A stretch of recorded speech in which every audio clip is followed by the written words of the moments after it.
আসসালামু আলাইকুম বন্ধুরা, বহুল প্রতীক্ষার পর মাদকদ্রব্য নিয়ন্ত্রণ অধিদপ্তর থেকে নতুন একটি নিয়োগ বিজ্ঞপ্তি প্রকাশ করা হয়েছে। আপনারা অনেকেই মাদকদ্রব্য নিয়ন্ত্রণ অধিদপ্তর থেকে নতুন নিয়োগের জন্য অপেক্ষায় ছিলেন।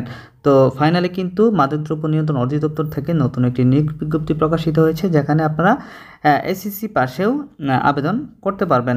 তো বন্ধুরা, আজকের এই ভিডিওতে আপনাদেরকে এই নিয়োগটি সম্পর্কে বিস্তারিত জানিয়ে দিব। এখানে কয়টি পদ রয়েছে, এখানে আবেদন করতে আপনাদের কী কী যোগ্যতার প্রয়োজন হবে, কিভাবে আবেদন করবেন, এ টু জেড বিস্তারিত তথ্য আজকের এই ভিডিওতে জানিয়ে দিব।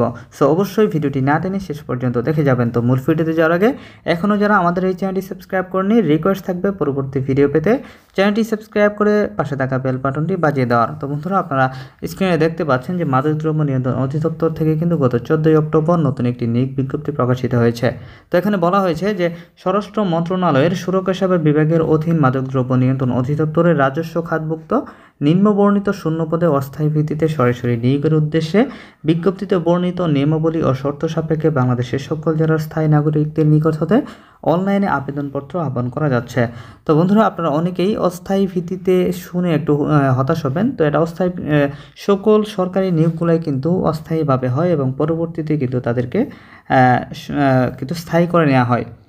তো এটা নিয়ে আপনারা বিঘ্নিত হবেন না, আপনারা সকলে আবেদন করবেন। এটা শতভাগ সরকারি একটি চাকরি এবং সরকারি সকল সুযোগ সুবিধা কিন্তু আপনারা এখানে পাবেন। তো প্রথম যে পদটি রয়েছে সেটা হচ্ছে হিসাব রক্ষক। এটার গ্রেড হচ্ছে 11তম গ্রেড। এখানে মোট 22টি পদ রয়েছে এবং এই পদের বেতন স্কেল হচ্ছে 12,500 টাকাতে 32,240 টাকা। তো এই পদে আবেদন করতে কোনো স্বীকৃত বিশ্ববিদ্যালয় হতে বাণিজ্য অনুষদের যে কোনো বিষয়ে অনন্য তৃতীয় শ্রেণী বা সমমানের জিপিএ সহ স্নাতক বা সমমানের ডিগ্রি থাকতে হবে এবং কম্পিউটারে এমএস অফিসে দক্ষতা থাকতে হবে। তো এই দক্ষতা যদি আপনার থাকে তাহলে কিন্তু আপনারা এই হিসাবরক্ষক পদে আবেদন করতে পারবেন। দ্বিতীয় যে পদটি রয়েছে কম্পিউটার অপারেটর।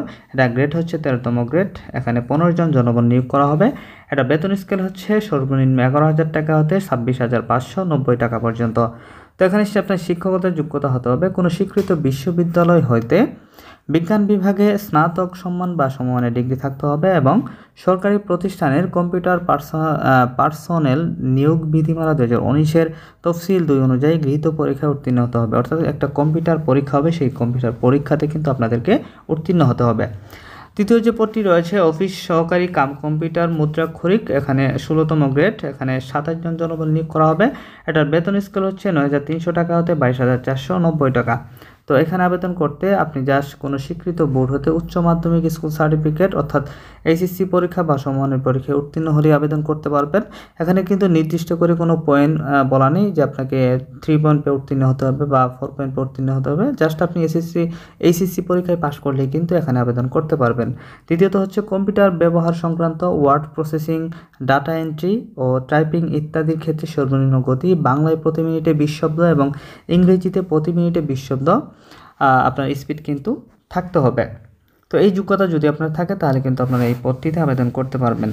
তো 4 নম্বর যে পদটি রয়েছে গাড়ি চালক। তো এই পদটিতে কিন্তু আপনারা ভারী লাইসেন্সধারী যারা রয়েছেন তারাও আবেদন করতে পারবেন এবং যারা হালকা লাইসেন্সধারী রয়েছেন তারাও আবেদন করতে পারবেন। তবে যাদের ভারী লাইসেন্স রয়েছে তাদের গ্রেড থাকবে 15 এবং যারা হালকা লাইসেন্সধারী রয়েছেন তাদের গ্রেড থাকবে 16তম গ্রেড।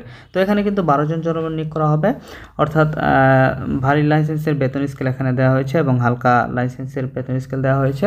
তো এখানে আবেদন করতে কোনো স্বীকৃত বোর্ড হইতে জুনিয়র স্কুল সার্টিফিকেট অর্থাৎ জেএসসি বা সমমান পরীক্ষায় উত্তীর্ণ হলে এখানে আবেদন করতে পারবেন এবং অবশ্যই হালকা বা ভারী গাড়ি চালানোর বৈধ ড্রাইভিং লাইসেন্স থাকতে হবে এবং হালকা বা ভারী গাড়ি চালানোয় অনন্য 2 বছরের বাস্তব অভিজ্ঞতা থাকতে হবে। তো ড্রাইভিং লাইসেন্সের পাশাপাশি কিন্তু আপনাদের 2 বছরের গাড়ি চালানোর 2 বছরের বাস্তব অভিজ্ঞতা থাকতে হবে। তো সর্বশেষ যে পদটি রয়েছে সেটি হচ্ছে ডেসপাস রাইডার। এটার গ্রেড হচ্ছে 19তম গ্রেড। এখানে 10 জন জনবল নিয়োগ করা হবে। তো এখানে এই পদটির বেতন স্কেল হচ্ছে 8,500 টাকা হতে 20,570 টাকা। তো এখানে আবেদন করতে কোনো স্বীকৃত বোর্ড হতে অনন্য দ্বিতীয় বিভাগ বা সমমানের জিপিএতে উচ্চ মাধ্যমিক স্কুল সার্টিফিকেট বা সমমানের পরীক্ষায় উত্তীর্ণ হতে হবে।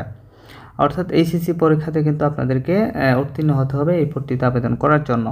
তারপর হচ্ছে মোটরসাইকেল চালনায় বাংলাদেশ সড়ক পরিবহন কর্তৃপক্ষ কর্তৃক প্রদত্ত বৈধ লাইসেন্সধারী হতে হবে। অর্থাৎ মোটরসাইকেলের একটা ড্রাইভিং লাইসেন্স কিন্তু আপনার থাকতে হবে এবং কম্পিউটার ব্যবহারের দক্ষতা এবং মন্ত্রণালয় বা বিভাগের সংযুক্ত অধিদপ্তর, পরিদপ্তর এবং দপ্তরের কমন পদ নিয়োগ বিধিমালা 2019-এর তফসিল পাস অনুযায়ী গৃহীত পরীক্ষায় উত্তীর্ণ হতে হবে। তো বন্ধুরা, এই ছিল মোটামুটি পদগুলা। তো এই পদগুলোতে আপনারা আসলে কিভাবে আবেদন করবেন।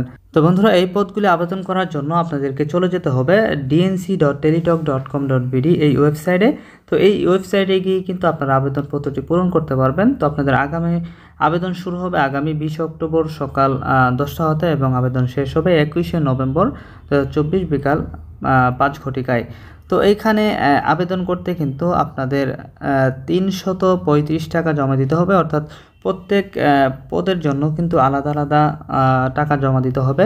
বিশেষ করে দেখেন এখানে 1 নম্বর কলামের যে পদটি রয়েছে সেটার জন্য 300 টাকা এবং সার্ভিস চার্জ রয়েছে 35 টাকা, মোট 335 টাকা। এবং 2 থেকে 4 নম্বর যে পদটি রয়েছে সেখানে আপনার 200 টাকা খরচ হবে এবং 23 টাকা চার্জ প্রযোজ্য হবে, মোট 223 টাকা। এবং সর্বশেষ 5 নম্বর যে পদটি রয়েছে সেটা 112 টাকা খরচ পড়বে। তো আপনারা অবশ্যই একজন অভিজ্ঞ ব্যক্তির কাছ থেকে আবেদনটি করবেন, যাতে করে আবেদনটি নির্ভুলভাবে করে দিতে পারে। তো বন্ধুরা, আশা করছি সম্পূর্ণ বিষয়টি বুঝতে পেরেছেন। তো আজকের ভিডিওটি এখানে শেষ করছি। ভালো থাকবেন সবাই। আসসালামু আলাইকুম।